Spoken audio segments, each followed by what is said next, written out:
বলল, ইয়া রাসূলুল্লাহ, ইয়া হাবিবাল্লাহ, আমার জীবন থাকতে, আমার প্রাণ থাকতে আমি কোনোদিন আমার মায়ের সাথে কেউ জেনা করুক আমি সেটা দেব না।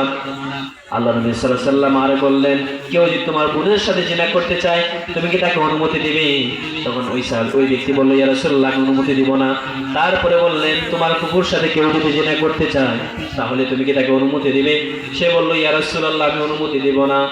4 নাম্বার হচ্ছে, আল্লাহ নবী বলছেন, কেউ যদি তোমার খালার সাথে জেনা করতে চায় তুমি কি তাকে অনুমতি দিবে?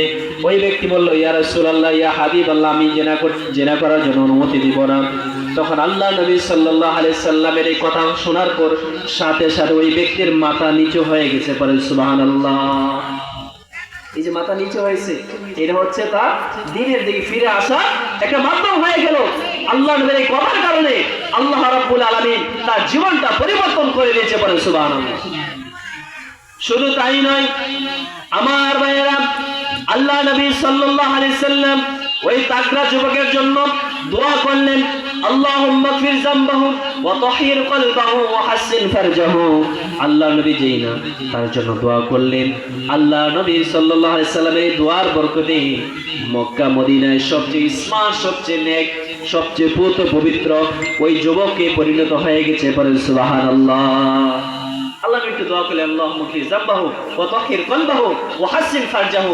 আয় আল্লাহ, তার চরিত্রটাকে আপনি সুন্দর করে দেন, তার জীবনটাকে আপনি, তার জীবনের গুনাহগুলো মাফ করে দেন। আল্লাহুম্মা গফির যামবাহু, তার গুনাহগুলো ক্ষমা করে দেন। ওয়া তাহির কলবাহু, আর তার যে কলবটা রয়েছে ওই কলবটাকে পরিবর্তন করে দেন। ওয়া হাসিন ফারজাহু, তার লজ্জাস্থান যে চাহিদা ওই চাহিদাটাকে আপনি দূর করে দেন। আল্লাহ নবীর এই দোয়ার বরকতে মক্কা মদিনার সবচেয়ে পবিত্র যুবক হিসেবে আল্লাহ তাকে কবুল করে নিয়েছেন। পরে সুবহানাল্লাহ। সম্মানিত হাজিরিন, আসুন আমরা আমাদের চরিত্র যাদের খারাপ আমরা এই দোয়াটা বেশি বেশি করে পড়ব।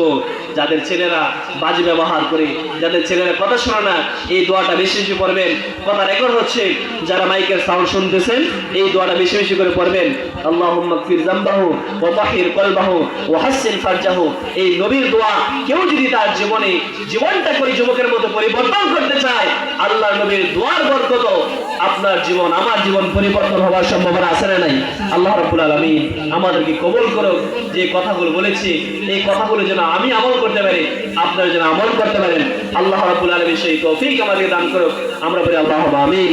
ওয়া মা আলাইনা ইল্লাল বালাগ। আসসালামু আলাইকুম ওয়া রাহমাতুল্লাহি ওয়া বারাকাতুহু।